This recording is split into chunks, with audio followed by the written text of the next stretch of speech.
लेते हैं तो फिर 1% लेंगे। सेकंड चार्ट पे आते हैं हम, जिसमें हम देखेंगे क्या प्रोसीजर क्या है। आप कंपोजिशन में तो आ तो गए, लेकिन प्रोसीजर क्या है आपको ऑप्ट करने का कंपोजिशन में।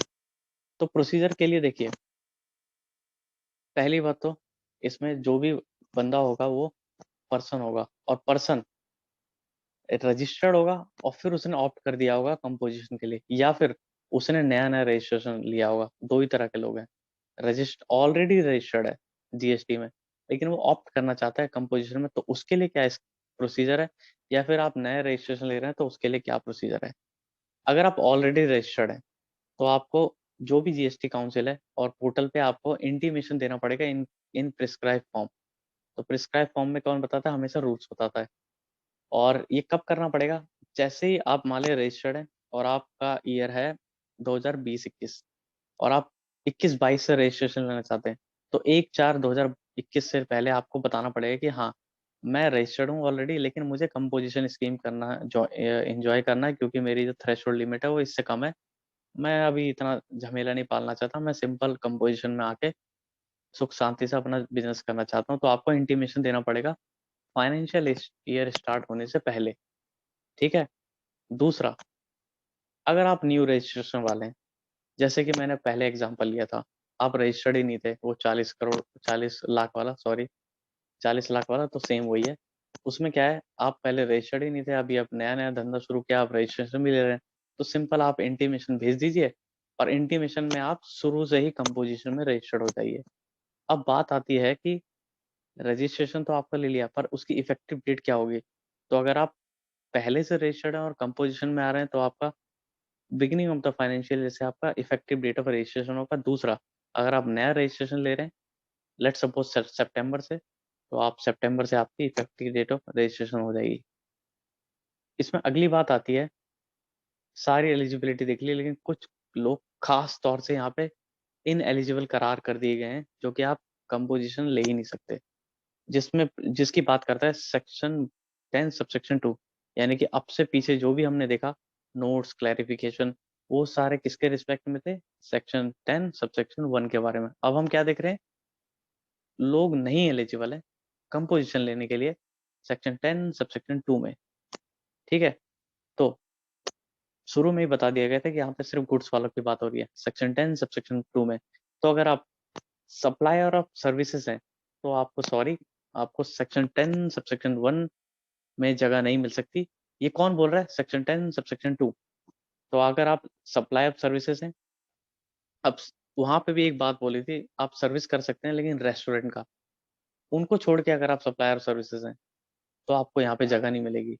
एक और चीज यहाँ पे देखना है, अगर आप सप्लायर ऑफ सर्विसेज हैं तो आपको खास तौर से जगह नहीं है, अगर आप रेस्टोरेंट के अलावा है। लेकिन अगर आप सप्लायर ऑफ गुड्स हैं और आप मिक्स सप्लाई करते हैं, मतलब थोड़ा बहुत सर्विसेज भी देते हैं, जैसे कि मैं एक एग्जांपल लेता हूँ थोड़ी और क्लैरिटी के लिए। आप सर्विसेज देते हैं, आप गुड्स में डील करते हैं एसी में। अब एसी के साथ साथ भैया उसकी रिपेयर मेंटेनेंस ये सब भी तो करेंगे आप, जो कि हम अच्छे से जानते हैं, जो कि सर्विसेज होता है। तो आपके पास कस्टमर आता है जो कि एसी खरीद के जाता है, आप उनको बोलते हैं हमारे पास अच्छी स्कीम है, आप इसका रिपेयर्स भी करा सकते हैं, बहुत अच्छा रहेगा। उसके साथ साथ आप थोड़ा बहुत और सर्विसेज लेते हैं, दे सकते हैं रिलेटेड टू एसी ओनली, तो वो प्योर किस में चला जाएगा, सर्विसेज में। और चाहे तो वो ये सर्विसेज आपसे ना लेके आपसे सिर्फ एसी खरीद के दूसरे थर्ड पार्टी से भी ले सकता है। तो देखिए, अभी तो बोल दिया ना कि सेक्शन 10 सबसेक्शन 2 ने आप सर्विसेज नहीं दे सकते। तो अगर आप ऐसी सर्विसेज देते हैं, तो यहाँ पे काउंसिल ने और सब लोगों ने मिलकर डिसाइड किया है, हाँ आप सर्विसेज दीजिए, लेकिन 5 लाख तक दीजिए जो भी आपका टर्नओवर है, या फिर 10% of the turnover in the state of previous financial year. Current year का मत ले लीजिएगा, आपको सिर्फ प्रीवियस ईयर का देखना है। जो भी आपका टर्नओवर ऑफ द स्टेट होगा उसका 10% या 5 lakh, whichever is higher, तक की आप सर्विसेज दे सकते हैं अलोंग विथ गुड्स, क्योंकि ये सारी बातें गुड्स वालों के लिए हो रही है। तो अगर मैं एक एग्जांपल लूँ, आपका प्रीवियस फाइनेंशियल ईयर का सपोज करो उस पर्टिकुलर स्टेट में 50 लाख का था, तो आप कितने की दे सकते हैं सर्विसेज, मतलब गुड्स की डीलिंग 50 लाख का, 5 लाख प्लस 10% ऑफ टर्नओवर, यानी कि 50 लाख का उस स्टेट में, यानी कि 5 lakh, whichever is higher. Suppose करो वो 75 लाख था प्रीवियस फाइनेंशियल ईयर में, तो 75 लाख का 10% यानी कि 7.5 लाख और 5 lakh whichever is higher. इतने तक की आप गुड्स के साथ साथ सर्विसेज भी दे सकते हैं। अकीन, अगर आपको टर्नओवर लेना है 10% जिस पे ऊपर निकालना है तो वो टैक्सेबल प्लस एग्जम्प्ट होगा, और इंटरेस्ट तो आप सबको पता ही है कि वो हटेगा ही यहाँ से। प्लस कैजुअल टैक्सेबल पर्सन और नॉन रेजिडेंट टैक्सेबल पर्सन होते हैं, उनको कंपोजिशन नहीं मिलेगा, आपकी रजिस्ट्रेशन में बात की जाएगी। अग, अगला है supplier of goods and services which are not leviable under GST. तो कुछ गुड्स एंड सर्विसेज हैं जो कि जीएसटी काउंसिल ने साफ साफ हटा रखा है, जिसको घूम लो झूम लो बोलते हैं हमारे यशवंत मंगल सर। वो घूम लो मतलब पेट्रोलियम वाले, झूम लो मतलब alcoholic liquor for human consumption. किसी और चीज अगर इंडस्ट्रियल कंजप्शन के लिए तब तो वो आ जाएगा, पर ह्यूमन कंजप्शन है तो वो नहीं आएगा। उसके अलावा एक और है मैन्युफैक्चरर ऑफ, चार गुड्स में के अगर आप मैन्युफैक्चरर तो भी आपको सेक्शन 10 सबसेक्शन 1 का नहीं मिलेगा, भले आप गुड्स में डील करते हैं। कौन लोग हैं? तो हमारे दीपक गुप्ता सर हैं, वो इसको बोलते हैं ठंडा पान मसाला। ठंडा यानी कि आइसक्रीम, पान तो पान मसाला है ही, ठंडा पान मसाला, ठंडा पान मसाला तंबाकू। तो ice cream and other edible ice whether or not containing cocoa. तो आप देख लेना कि अगर एडिबल आइस लिखा है, आइसक्रीम वाला है, ठंडा है, तो वो नहीं आएगा। पान मसाला तो पान मसाला, जुमा केसरी। थर्ड है एरेटेड वाटर, जिसको हम कोल्ड ड्रिंक बोल सकते हैं। तो aerated water containing added sugar or other sweetening material or flavour, coco, cocoa etcetera. जो कि एग्जांपल के लिए कोको कोला लिखा है तो ये एरेटेड वाटर है, ऐसा साफ दिया होगा तो हमें उसको एक्सक्लूड करके चलना है। तीसरा, अगला है sorry fourth, all goods tobacco and tobacco substitute. तो या टोबैको या फिर उसका कोई सब्सिट्यूट उसी की तरह होगा, चैनी खैनी जो भी हो, वो सब भी आपको एक्सक्लूड करके चलना है। अगला है इसके साथ साथ, मोटा मोटी हमने देखा क्या, आप अगर सर्विसेज वाले हैं तो नहीं है, सर्विसेज में भी एक थ्रेशोल्ड है, सीटीपी एनआरटीपी और घूम लो झूम लो वाले, फिर चार ठंडा पान मसाला टोबैको वाले। अगला है supplier of inter state output supply, यानी कि अगर आपको कंपोजिशन करना है तो आपको विद इन द स्टेट ही खेलना पड़ेगा। अगर आपका एक भी माल गुड्स बाहर गया तो आप 10(1) के लिए अप्लाई नहीं कर सकते, 10(2) मना करता है। तीसरा, अगर आप सप्लाई करते हैं अलोंग विथ ईसीओ, यानी कि आप सप्लायर तो हैं और विद इन द स्टेट ही करते हैं, लेकिन आप ऑनलाइन में चल गए हैं तो फिर, और ईसीओ के थ्रू चले गए जैसे कि फ्लिपकार्ट, अमेजोन, और ईसीओ आपका टीसीएस भी काटता है, तो सॉरी, आपको यहाँ पे जगह नहीं है। आप अगर आप करना चाहते हैं धंधा तो आप जाइए रेगुलर स्कीम में, कंपोजिशन में आपके लिए कोई जगह नहीं है। तो अभी तक हमने क्या देखा, प्रोसीजर क्या है इस वाले चार्ट में, और दूसरा कौन कौन से लोग नहीं एलिजिबल है। अब अगला देखें, अगर आप एलिजिबल हैं फिर भी आपको कुछ बातों का ध्यान रखना पड़ेगा, जिसको हम कहते हैं conditions restrictions of of composition. तो पहला क्या है इसमें, एक बाहर तो सब बाहर, वही सेम बात, अगर एक ब्रांच बाहर तो सारी ब्रांच बाहर।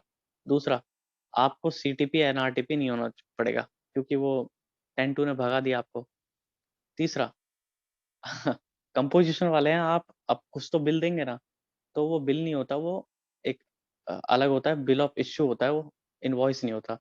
तो अगर आपने टैक्स इनवॉइस यानी कि आपने इनवॉइस इश्यू किया अपने कस्टमर को, जिसपे टैक्स कंपोनेंट आपने दिखा रखा है ऊपर, मतलब टैक्स इनवॉइस लिखा हुआ है, तो आप कंपोजिशन के लिए नहीं है। आपको ये ध्यान रखते हुए चलना है। और एक और, अगर आपका बिजनेस प्लेस के प्रोमिनेंट प्लेस पर I am a composition taxable person लिखा हुआ है तो ही आपको कंपोजिशन में आने दिया जाएगा। इसका मतलब ये है कि कंपोजिशन वाले हैं लेकिन आपको इन सब बातों का ध्यान रखना है। और नो टैक्स वसूली from the customer and mention on the head of the bill that composition taxable person not eligible to tax on supplies। इसका मतलब यही है कि आपको बिल पे साफ साफ लिखना पड़ेगा कि मैं कंपोजिशन वाला बंदा हूँ और मैं कलेक्ट करने की ड्यूटी नहीं रखता हूँ। ठीक है। और फिर आपने रॉन्गफुली, अगर एक और है, रॉन्गफुली एंटर कर दिया कंपोजिशन में तो आपको कॉन्सिक्वेंसेज झेलने पड़ेंगे, जो कि आगे वाले चैप्टर में देखेंगे। उसमें क्या है, ब्रॉडली 73 74 में आपकी प्रोसीडिंग चलेगी, और नॉर्मल टैक्स रेट जो भी आपने वसूल किया है उसमें से लेस कर दिया जाएगा टैक्स रेट अंडर कंपोजिशन, वो आपसे वसूली की जाएगी, साथ साथ में आपको कंपोजिशन से बाहर कर दिया जाएगा। इसका मतलब देखो क्या है, प्रोसीडिंग चलेंगे, आपने कलेक्ट तो किया होगा ना रेगुलर स्कीम में, वो उस पर कैलकुलेट किया जाएगा, माइनस कर दिया जाएगा, जो कंपोजिट के हिसाब से किया था वो आपको वसूली किया जाएगा और आपको बाहर कर दिया जाएगा कंपोजिट से। एक और, आपकी कोई एंट्री नहीं है कंपोजिशन में अगर आप क्रेडिट चेन इसका मतलब ये है कि वही है, क्रेडिट नहीं मिलेगा किसी को भी। कंपोज होता है ना, जैसे आईटीसी लेते रहते हैं। इसके साथ साथ अगर आपको आरसीएम के अंडर कुछ लायबिलिटी आती है तो यू शुड हैव टू पे the same under normal tax. हाँ ठीक है, आप सप्लायर हैं, आप किसी और को दे रहे हैं तो वो तो कंपोजिशन में देगा, लेकिन आप खुद परचेज कर रहे हैं किसी और से, समझ रहे हैं? यहाँ पे आप परचेज कर रहे हैं, खरीद रहे हैं, तो आप तो आरसीएम में लायबल है, तो आप तो उसके नॉर्मल कस्टमर हो गए, तो आपको फुल टैक्स रेट ही देना पड़ेगा। ये नहीं कि आप भी 1% 5% लगा के चलेंगे। आप किसी कस्टमर को बेचेंगे तो उस पर ध्यान रखना है। इसका मतलब ये है कि मैं कंपोजिशन वाला हूँ, अगर मैं परचेज करता हूँ और आरसीएम की लायबिलिटी तो मैं नॉर्मल टैक्स दूंगा, लेकिन मैं उसी परचेज को कुछ अपना प्रोसेस चला के सेल करता हूँ तो मैं नॉर्मल टैक्स नहीं ले सकता, मुझे 1% 5% एज पर मैं क्या हूँ उसके हिसाब से देना पड़ेगा। ये कंडीशंस का मुझे ध्यान रखना ही है। अब अगला पॉइंट आता है वैलिडिटी ऑफ कंपोजिशन स्कीम। और इसी के साथ साथ मैं आपको थैंक यू बोलना चाहूंगा कि आप ब्रेनी बडीज के साथ जुड़े हुए हैं। इसी तरह जुड़ते रहिए, आपका प्यार और वो हमें बहुत जरूरत है। अगला टॉपिक है वैलिडिटी ऑफ कंपोजिशन स्कीम। अगर आपका एग्रीगेट टर्नओवर वही 1.5 करोड़, अगर आप अदर स्टेट में 75%, 75 लाख अगर आप स्पेशल कैटेगरी स्टेट में, और आप कंडीशन फॉलो करते हैं 10 टू की, तो आपकी वैलिडिटी रहेगी।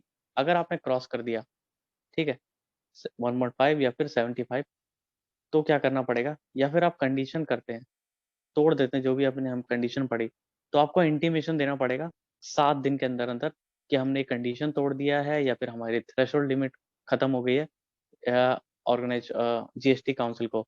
और जिस दिन से आपने कंपोजिशन से बाहर हुए हुए, उसको एक दिन पहले इवनिंग का, यानी कि सपोज करो मैं 15 मार्च को कंपोजिशन से बाहर हो गया, तो 14 मार्च की शाम को जो भी मेरे पास क्लोजिंग स्टॉक पड़ा हुआ है उसका आईटीसी का जो भी कैलकुलेशन है वो मुझे सेक्शन 18 में देखेंगे, क्योंकि हम सेपरेटली आईटीसी वाले चैप्टर में देखेंगे। उसके साथ साथ आपको स्टॉक स्टेटमेंट आप एक सबमिट करना पड़ेगा। तो मोटा मोटी इसमें यही है कि आप कंपोजिशन में आइए, एंजॉय कीजिए। अगर आप ब्रेक करते हैं तो आपको ये सब चीजें करनी पड़ेगी, इंटीमेशन वगैरह देना पड़ेगा। इसी के साथ साथ हम चलते हैं अपने लास्ट चार्ट पर, very important and very sweet chart, जिसमें हमें क्या क्या बातें की गई है अभी देखते हैं हम। हमने देख लिया कि अगर आप गुड्स में डील करना चाहते हैं तो आपको 10-1 स्वागत करता है, लेकिन आप सर्विस में करना चाहते हैं, एक पर्टिकुलर सर्विस देते हैं, तो भी आपका 10-1 स्वागत करता है। पर ऐसे तो सर्विसेज देने वाले को दिल टूट जाएगा, जैसे कि हम लोग वकील, चार्टर्ड अकाउंटेंट्स, आर्किटेक्चर्स, ये लोग क्या, इनके लिए कोई जगह नहीं है क्या कंपोजिशन में? इनको भी फायदा दे। तो काउंसिल ने सोचा, सारी बैठक हुई, उसके बाद एक चीज निकाली गई जिसको हम बोलते हैं सेक्शन 10(1) सबसेक्शन 2 के अलावा आपको यहाँ पे आ सकते हैं। ये है सेक्शन 10(2) है आई गेस। तो इसमें सब लोग हैं। अगर आप गुड्स में डील करते हैं तो भी, खास तौर से तो वैसे तो ये सर्विसेज वाले के लिए बनाया गया, पर अगर आप गुड्स वाले हैं तो आप वो छोड़ के यहाँ पे भी आ सकते हैं, मोस्ट वेलकम। पर एक चीज है, वो आप देखेंगे ध्यान से, आपको खुद लगेगा 10(1) में ही फायदा है। तो इसमें क्या बात है, जो 10(1) 2 10(1) और 2 के लिए एलिजिबल नहीं, वो यहाँ पे आइए। इसमें एक चीज है, अगर आपको सर्विसेज दे रहे हैं, जैसे कि हमने वहां देखा था, आपने 10% ऑफ प्रीवियस ईयर का टर्नओवर से एक्सीड कर दिया, यानी कि 75 लाख का था, उस पर्टिकुलर स्टेट में आपने 8 लाख का दे दिया, जो कि 10%, क्योंकि 10% तो 7.5 लाख होता है ना, तो भी आपको 10(2) में आ सकते हैं, आप वहां पे नहीं रह सकते। और अगर आप एक्सक्लूसिव सर्विसेज में डील करते हैं तो भी आपका यहाँ पे स्वागत है। और आप जो भी सब्सटेंशियल सर्विसेज देते हैं वो थोड़ा सा गुड्स का भी करता है, यानी कि आप मिक्स करते हैं, आप सर्विस भी देते हैं और मिक्स भी करते हैं। अभी देखिए, वहां पे रेट तो हमने देख ही लिया था, 1 और 5 था। यहाँ पे रेट है 6%, जिसमें 3% वो है सीजीएसटी एसजीएसटी, और यहाँ पे टर्नओवर में वही टैक्सेबल प्लस एग्जाम दोनों लेना है, ठीक है, ये तो चलेगा ही अपना। उसके साथ साथ अगली बात है यहाँ पे, और ये जो पूरा सेक्शन है वो है नया इंट्रोड्यूस हुआ था, सेक्शन 10 सबसेक्शन 2 है, ठीक है। ये बात करता है इस एलिजिबिलिटी के बारे में। अब यहाँ पे फिर से एग्रीगेट टर्नओवर, जैसे हम पीछे देखा था, तो आपको प्रीवियस ईयर का देखना, प्रीवियस ईयर वही इनकम टैक्स के लिहाज से नहीं, बिल्कुल एक्चुअल वाला पिछला साल। तो इसमें 50 लाख से कम या उससे ज्यादा, अगर आपका करंट ईयर में वही 50 लाख से एक्सीड होता है तो आपको वही सारी प्रोसीजर फॉलो करना पड़ेगा जो हम देख चुके थे। और टैक्सेबल प्लस एग्जाम सप्लाई में आपको इंटरेस्ट को इग्नोर करना है। एक और चीज, इनवर्ड सप्लाई पे नहीं लेना है जो कि आरसीएम में करते हैं, और सीजीएसटी को नहीं लेना है। एक और चीज है इसमें, 20 लाख 40 लाख की इंक्लूड किया जाएगा आपका टर्नओवर में, और उसमें हमें टैक्स नहीं देने की जरूरत है, जैसे हमने एक एग्जाम्पल के थ्रू देखा था। थ्रेशोल्ड में तो काउंट होगा, लेकिन वो इसमें नहीं काउंट होगा। अब इसमें एक चीज है, अगला पॉइंट आता है इसमें, कंडीशंस क्या क्या है। इसके लिए कोई सेपरेट लिमिट नहीं है स्पेशल कैटेगरी स्टेट के लिए। यानी कि अगर आप इसमें 10 टू सबसेक्शन 2 में आता है, तो आप स्पेशल कैटेगरी हो, नॉर्मल स्टेट हो, सबके लिए एक ही जैसी लिमिट है, 50 लाख, 50 लाख, 50 लाख। इसकी कंडीशंस क्या क्या है, कुछ कुछ सिमिलर ही दिखेगी आपको। पहली बात तो आपके लिए 10-1 के लिए आप एलिजिबल नहीं होने चाहिए, क्योंकि वैसे भी आएगा कौन, प्रीवियस ईयर का टर्नओवर आपका 50 लाख, सीआरटीपी, एनआरटीपी, सीटीपी के लिए नहीं है। अगला पॉइंट नीचे वाला है, वो मैं अलग से पढ़ूंगा, पहले ऊपर का कवर कर रहा हूँ। इंटरेस्ट रेट आपको आउटपुट सप्लाई नहीं करना है, ईसीओ की तरह आपको डील नहीं करना है, क्योंकि ये सेम पॉइंट रिवीज हो रहा है, इसलिए मैं थोड़ा फास्ट फास्ट कर रहा हूँ। कोई सप्लाई ऑफ जीएसटी लेवी नहीं होना चाहिए। यानी कि इसका मतलब अगर आप झूम लो वाले हैं, ठीक, लिकर और पेट्रोलियम वाले हैं, तो भी नहीं आ सकते आप यहाँ पे। अगला पॉइंट क्या है, you should not be A supplier of following goods. कौन कौन से, वही आइसक्रीम वाले, एडिबल हो, कोकोआ वाले, pan masala, aerated water, cold drink, tobacco, ये सेम लिस्ट अपनी जो रिपीट हो रही है वही चल रही है। अब एक चीज, अगर आप कंपोजिशन से बाहर होते हैं, अगेन फिर से आपको इंटीमेशन देना पड़ेगा 7 दिन के अंदर अंदर। और क्रेडिट ऑफ जो भी आपका रॉ मटेरियल सीजी है, स्टॉक में पड़ा हुआ है, वही पिछले, और एक और चीज ध्यान रखना है हमें, अगर आप बाहर होते हैं तो आपको पिछले 1 साल का लेना है आपको, उसका आपको आईटीसी वगैरह मिलेगा, क्रेडिट मिलेगा, लेकिन उसको हम अलग से चैप्टर देखेंगे आईटीसी में। तो इतना ही पॉइंट काफी है, और आपको स्टॉक स्टेटमेंट तो जमा कराना ही पड़ेगा। अब लास्ट चीज है इस कंपोजिशन वाले चैप्टर में, अदर कंडीशंस एंड रिस्ट्रिक्शन, जो कि हम देखने वाले हैं। अगेन कोई टैक्स इनवॉइस आपको इश्यू नहीं करना, उसकी जगह बिल ऑफ सप्लाई देना है। एग्रीगेट टर्नओवर आपके सारी ब्रांचेस का, तो state A, state B, state सी, सारे ब्रांचेस का इंक्लूड करना है। कोई कलेक्शन नहीं करना आपको टैक्स कस्टमर से, फाइनल आपको लेके वो दे देना है। और एक बाहर तो सारे बाहर, कोई आईटीसी नहीं लेंगे आप, ठीक है। आप भी नहीं लेंगे ना, आप अपने कस्टमर को देंगे, तो सोच समझ के आएगा कस्टमर। और इनवर्ट सप्लाई जिसपे आरसीएम लगता है, यानी कि आप परचेज कर रहे हैं, सेल नहीं कर रहे। परचेज करते समय जो भी आप लायबल है वो देंगे आप। उसके साथ साथ on the head of invoice, यानी कि जो भी आप बिल देंगे, कंपोजिशन टैक्सेबल पर्सन आपको लिखना पड़ेगा, और ये भी लिखना पड़ेगा कि मैं एलिजिबल नहीं हूँ आईटीसी लेने के लिए, ताकि जो भी आए वो ध्यान से आए। दूसरा, प्रोमिनेंट प्लेस ऑफ बिजनेस आपको लिखना पड़ेगा, ठीक है। आपको कि मेरा प्रोमिनेंट प्लेस ऑफ बिजनेस क्या है, वो भी आपको लिखना पड़ेगा। इसी के साथ साथ thank you, thank you for joining, thank you for enjoying. I hope आपको अच्छा लगा हो, और आपको अच्छा लगा हो तो आप प्लीज इसको शेयर कीजिए अक्रॉस जितने भी प्लेटफॉर्म्स हैं, और उसके साथ साथ थम्स अप, क्योंकि लाइक करने से लोगों को विजिबल होता है, तो उन लोगों तक भी पहुंचेगा। और अपने दोस्तों के साथ, या आपके जो भी हैं, उन सब के साथ आप शेयर कीजिए। Thank you for watching.